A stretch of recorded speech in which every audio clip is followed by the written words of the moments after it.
Well, I personally don't think they're going to get 6 weeks of warning. I think maybe they might be lucky if they get 6 days of warning, and more than likely it'll be 2 days of warning. And they were told a month and a half ahead of time so that way they'd have time to decide what they wanted to put in their bags. Mm-hmm. And that 6 weeks of warning is nonsense. I mean, why would they give them 6 weeks of warning knowing that they'll blab the whole thing to everybody they ever knew prior to being packed up? I think they'll be lucky if they get 1 or 2 days of warning.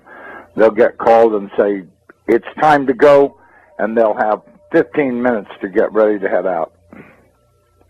Yeah, well, that's what I'm saying. You know, I mean, you know, knowing how these guys operate, I don't believe that they'll get 2 days of warning. I mean, they might get 1 day or 6 hours or, you know, a half day or 1 day or 2 days. I don't think they'll get more than 2 days. I mean, really, do you? I think they have a good idea what the trajectory of this thing is, but I think we're not really going to see it until it's right up on our ass. Well, I'll tell you what, that would be my guess, that we won't see it until it's on us. But I will tell you one thing. We'll have some really good warnings if everybody's looking up and paying attention. First off, they'll notice red dust on the windshield of their vehicles. And at first, it'll be light dust, indicating that it's 10, 15 hours away. If they notice that the dust is real noticeable on their windshield, they can bet that it's in less than 10 hours away.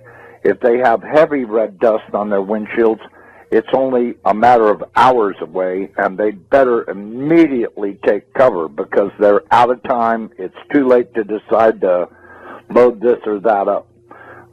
I don't think there'll be a lot of warning, but you know, when we were looking at it on the Hubble, this red dust field appeared to be going out at least as far as maybe 2 times the size of the planet. So, yeah, you know, that means that it's probably a few 100,000 miles going out into space around it, all the way around it, which means that just before it arrives, which will be a matter of hours, we'll start seeing red dust coming out of the atmosphere onto everything. And of course, a vehicle windshield would be the best thing to spot it on, because then you'll be able to see its true color and realize that you're seeing the red iron oxide dust from it. And that'll be probably between that and the earthquakes. And I think probably as it approaches, we'll start to hear the electromagnetic interference between it and us, maybe see bizarre events in the sky with the clouds, and, you know, maybe colors flashing around in the atmosphere. There'll probably be quite a variety of warnings that it's approaching and that it's within hours of passing. It's going to be a lot more. You know, the CIA people I talked to said that they're expecting at least a 220 to 230 degree roll, maybe a little more. They fully expect the center of the United States to be at the equator when it's over. No. I'm saying 220 to 230. That's what they're guessing. But then again, you got to remember. That's still a pretty good clip. Yeah, well, you know, this thing's going to go by and give us a spin, and that's where we're going to supposedly stop. They told me they ran 10,000 case scenarios on shifting the planet upside down. They did it 10,000 times on the Earth.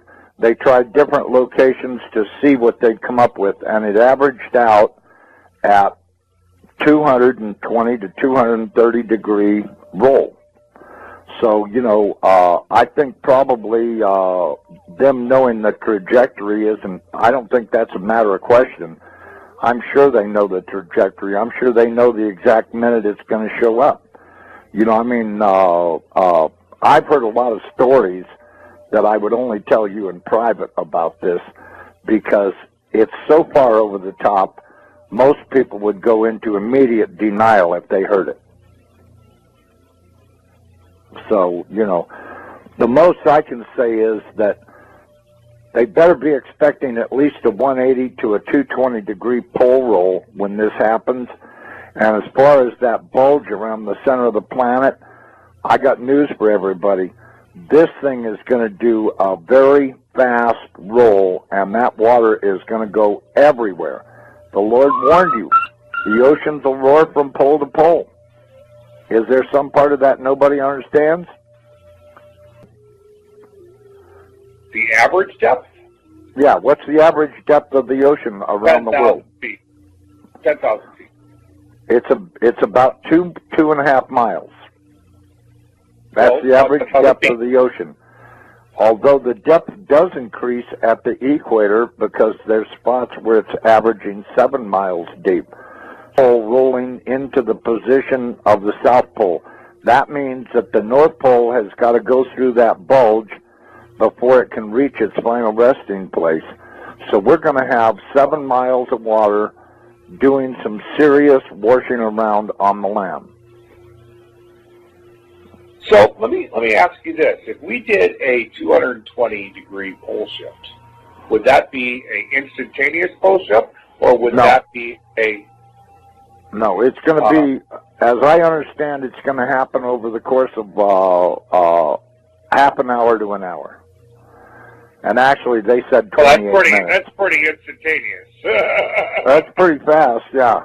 That's pretty fast. We're going to probably see 400-mile-an-hour wind on the surface.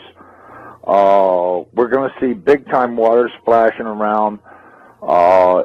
We're going to see earthquakes that are so bad that it'll set off every volcano ridge on the entire planet. Every volcano ridge on the entire planet will be going off.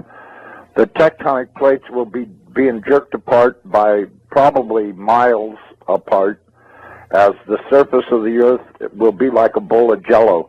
It'll be flexing around so hard that every tectonic plate everywhere on the planet will open. The volcanoes will be shaken so hard that they'll start erupting. It's going to be one horrific scenario after another. You're looking at hell on earth here. This ain't going to be no joke. This is going to really eliminate a lot of people because either they didn't know about it or they didn't believe, or whatever the case may be. It's going to be a real shame for them because I'll tell you,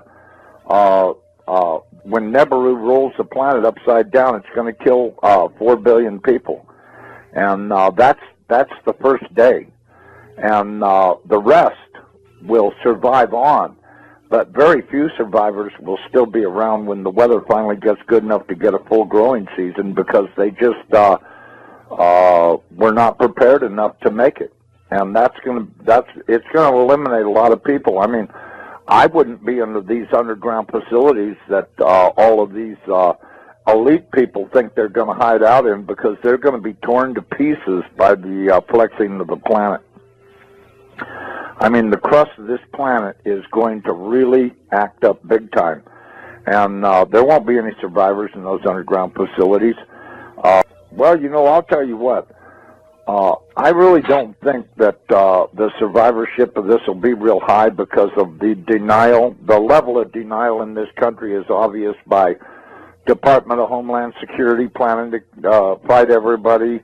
The United States government has been terrorizing everybody around the world forever and ever.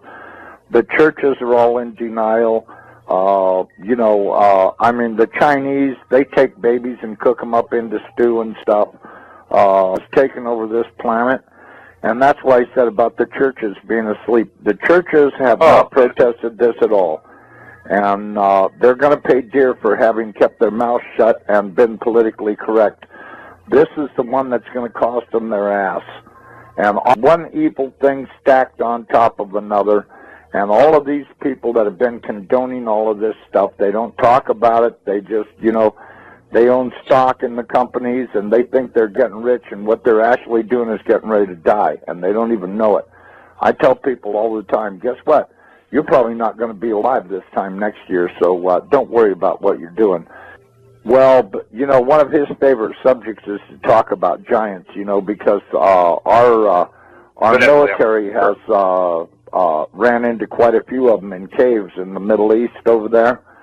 And they've came across several ones that were alive. They've even managed to capture a couple of them. They've had to kill a few of them because these guys aren't little guys. Apparently they caught one recently that was, I don't know, I guess about 14 feet tall, and they had a hell of a time subduing him. They discovered that their small arms fire were not very effective against these guys, but, you know, when I think about the size of that spaceship that I saw last year going across the mountains here in Colorado, I don't know how big these guys are. Steve Quayle says they're real big, that some of them are as tall as 38 feet. This thing was big enough to where it could have had a few thousand of those 38-foot tall guys in it, and it would have been no problem, because I'm telling you, this thing was at least 1,000 feet in diameter, maybe more, and at least a couple of miles long. I mean, it was big. I don't have any trouble understanding that there could be races out there that are real big guys, and there's no way that you're going to be able to fight these guys to kill them or anything. You know, if you think about what happened, when was that, about 10, 15 years ago, that big one landed in Russia right in the town square, and these great big guys got out of it and were working on it while the whole town stood around and watched and went, holy shit, look how big these guys are. And they were great big guys. I guess they were about 12 feet tall or something, and they were working on their spaceship. And when they got it repaired, they flew off in it. But, you know, it landed right in the middle of the town square. Mm-hmm. And everybody in the whole town saw it. And it was a couple of mentions on the news about it, but not really too much. Mainly in the little rag newspapers and stuff were pictures of it. And a lot of people took pictures of it. They took pictures of the guys that were working on it, and they were great big suckers. So, you know, are there big guys out there? Yeah, there are. Well, the Bible says we're going to see all kinds of stuff happening. And I can tell you, these military people have been so far out of control for so long, I think the American people would be terribly shocked if they ever got away from their vomit TV and started checking out what their government's been doing. They would not only be horrified, but they'd be in shock and horrified at the same time, just how really far out of control these people actually are. And all of this stuff has been kept a secret because the American people are willfully stupid.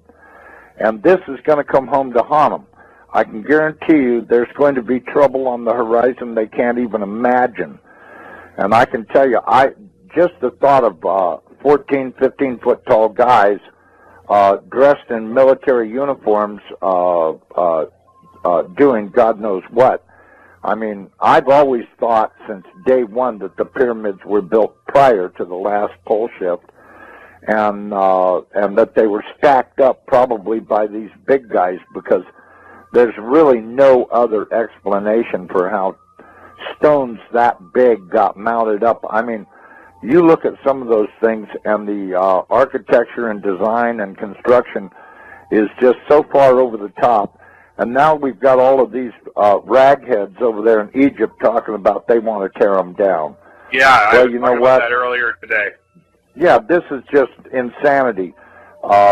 They took out their dictators around the world. They've been taking out the dictators so that they could put in their dummies and get their one world order thing going, which is how they've got to do it. They've got to take out all the leaders in every country, and then place their Rothschild dictators in position.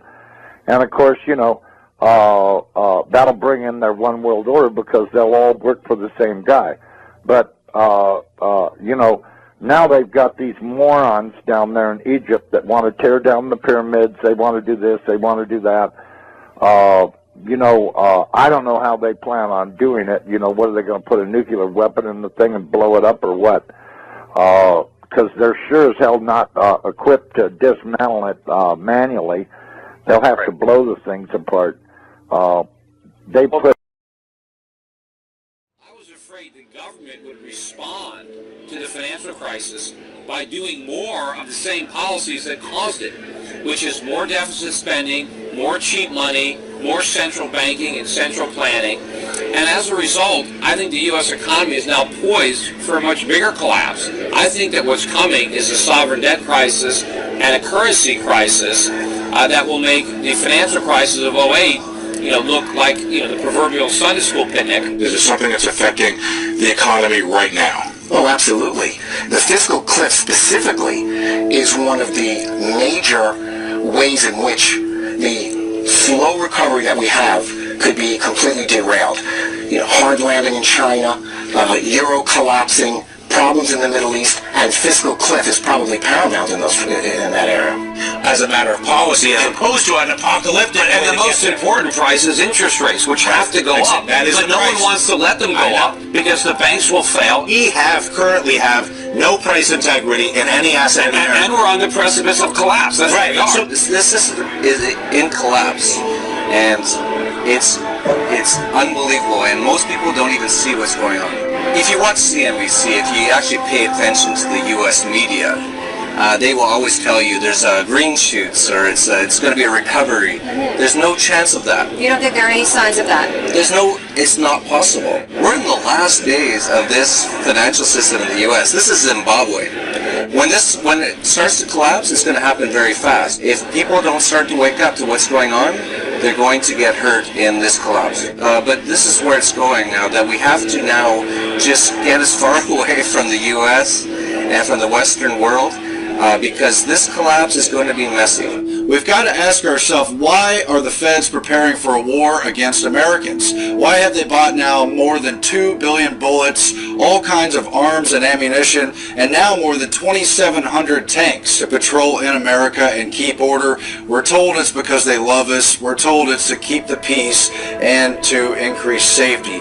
But of course, we also know from Army documents, from Homeland Security reports, and a lot of other information that it's really to occupy America and prepare for a civil unrest and a total economic collapse that will include gun confiscation. The rise of the warrior cop. So, What do you mean? our cops are getting increasingly like soldiers. They're being dressed like soldiers, they're being armed like soldiers, they're sent out in the streets told they're fighting war. And when you do that, we shouldn't be surprised when we see some of the results we've seen at the lead end, where they start treating American citizens more like enemy combatants than citizens with rights. Meaning, mostly you're talking about these SWAT team raids. Over the last probably 20 years, there's been about a 1,500% increase in the number of SWAT raids in the U.S. Often it's 10 or 20 guys dressed in black, Yep. heavily armed. I mean, they look like a military squad. I mean, they look like a unit that would invade a village in Iraq looking for insurgents. Speaking of the police state, which 9/11 ushered in, a 16-year-old is questioned by FBI officials over a YouTube video that he uploaded. According to Justin Holman, a 16-year-old, after having uploaded a YouTube video which highlighted how America was slipping into a police state, he was visited by FBI officials. Police state? I asked one of them why they're here. What's up, nigga? Police state? Police state, right? Police state. 4th of July is our video. M16s.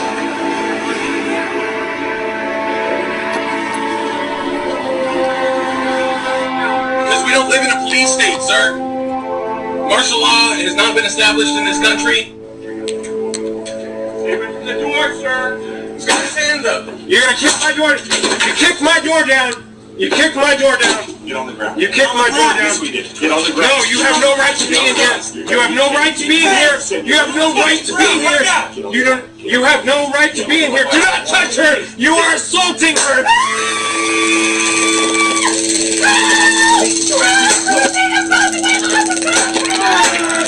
Yeah, I didn't open up the door. I went open up. Now they're barging in my door for what reason?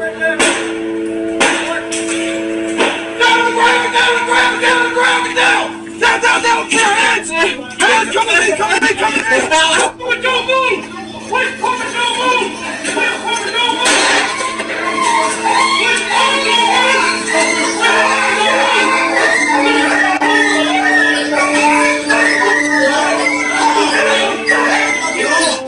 If what we saw in response to bombs was that, what will the response be in the wake of something bigger? Is that when we'll see martial law take effect across the country? And more importantly, will people just accept it entirely out of fear? It was never meant that we would have this gigantic police force from the federal government. I mean, we had martial law up there. FBI and all these agents coming in, closing things down, going to people's houses.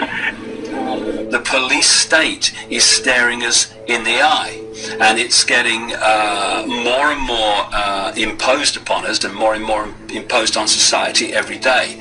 More and more people are waking up faster and faster and faster. I think it could very well come to that based on the things that are happening in the news, and we're seeing, the collapse of our economy, so many different things happening. I have spoken with one federal agent, and the information succinctly boiled down is this. There is an event coming, Steve, in the very near-term future that is going to affect the United States of America to its very soul. That what is being planned, as you and I are on the air tonight, and what has been coming together into that old term, the perfect storm, is literally brewing right over our heads. It is and includes military maneuvers in the United States, military actions that are forthcoming, and that will be so deep and so penetrating that the United States will never be the same. We've heard about the NSA spying on us all and think, no big deal. I'm not a terrorist, so I have nothing to worry about. Think again. Because we are all potential terrorists, according to the American government. You can't just do these kind of things. And this one is not only repealing the principles of liberty, but it's destroying the Constitution. All of these invasions of our personal privacy under the guise of protecting us, they're just wrong. And it's no longer about keeping us safe. This is about keeping us safely under the government's eye. And it is clear the government is watching all the time. Oil looks higher. Gold looks higher, currencies look weaker. More about this currency crisis you see erupting. What does that assume about what's going to happen to the dollar? Well, it assumes that the dollar will utterly get destroyed and become virtually worthless. I don't know how that inevitably resolves itself. It may resolve itself in some type of a global currency crisis. And then if the global currency crisis unfolds, then inevitably you get, I guess, an alignment under a global world government, a new global currency, and a new world order. Growing debate in Washington following reports that some U.S. senators are now considering an immigration bill that would force all U.S. workers to carry around biometric ID cards. Well, it is an idea that is now raising some serious concerns among privacy advocates. Through the advancing market of biometrics, technology that uses physiological and behavioral recognition to identify people. A system touted as a national security necessity is being used to build a database where the biometric identity of millions of Americans will be gathered and stored. We really need to attack this in a comprehensive kind of way, not some knee-jerk reaction like sticking something in someone's finger to verify who they are and whether or not they can be employed in this country. The U.S. Department of Homeland Security has been buying up massive amounts of ammunition. Americans are wondering why. Do you think this is a sign that they're preparing for some sort of mass civil unrest? If you look at what the Department of Homeland Security has been purchasing over the last year, it comes out to like 1.6 billion rounds of ammunition, more than 7,000 fully automatic assault weapons, 2,700 MRAP type vehicles, and now drones. Those are instruments of war. Department of Homeland Security, who are they going to fight a war against? When I participate in assisting the feds coming into states and going into homes and taking everybody's gun away, and I said I would not be a part of something like that. And I said one of the reasons I wouldn't want to get shot because the American people are only going to put up with so much before they push back. And I said if the feds tried to do that, disarm this country, I said you would see an uprising and maybe a version of the Second American Revolution.